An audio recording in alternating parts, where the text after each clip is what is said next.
Right now is Alex Jones, who knows how to put two and two together better than anyone in the media.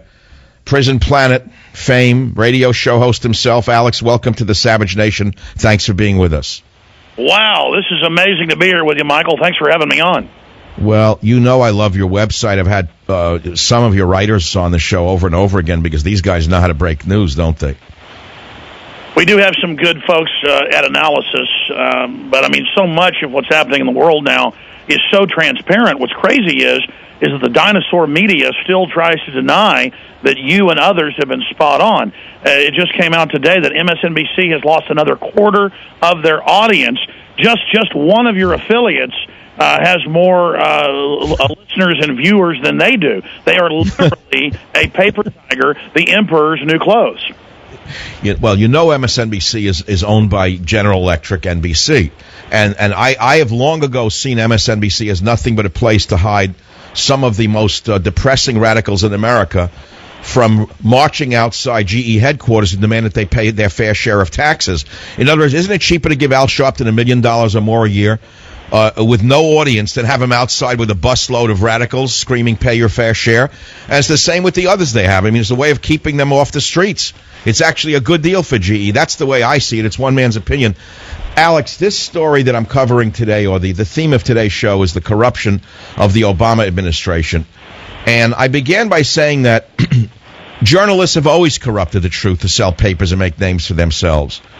And I ask myself every day, am I exaggerating Obama's lies, crimes, corruption, and cronyism? And the answer is no. It's actually worse than I say. Incredible. Would you agree with that? It's amazing. When I heard that you were inviting me on, the thing I wanted to try to raise was the fact that the reason you've been so successful is just not just your wide breadth of knowledge and history. And again, folks, I'm not here, groveling to Michael. It's true. We have to recognize what is successfully defeating these authoritarians that pose as liberals. Thomas Jefferson was a classical liberal. Obama is a kleptocratic, control freak social engineer with a gaggle of mentally ill control freaks trying to take over society. And what all the other talk show hosts do is fail to address the extremism at the level it's really happening. That's why your show, over the decades, has been so instrumental in getting people to focus on just how bad it is and then giving political cover to all the other coward talk show hosts who aren't willing to tell it like it is. The only hope we have is admitting how serious the tyranny has gotten. People over and over again with Nazi Germany and Soviet Russia and countless other examples fail to realize, like Neville Chamberlain, what level of evil they're dealing with. You, being a historian and a researcher, know the threat when you see it again, and we are here like watchmen on the wall, like Paul Revere's, like your society,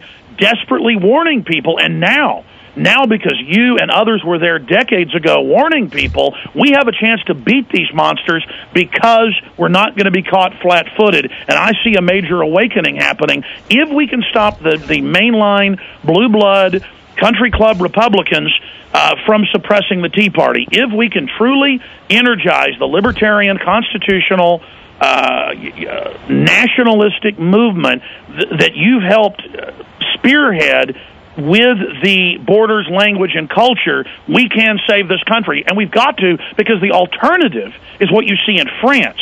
It's what you see going on in North Korea. It is an amalgamation of every control freak, criminal, mental patient turned loose to have their way with those of us that just want to live our lives and be successful. They are threatened by our mere existence.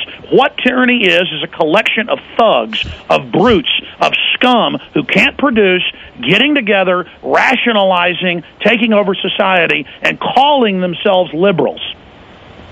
Well, you said it better than I could, Alex. I mean, you got a lot of energy, and you're very sharp in your analysis. Naturally, I appreciate it. I'm getting a little feedback, by the way, from your office. I think I'm getting mic feedback. If you can cut something back.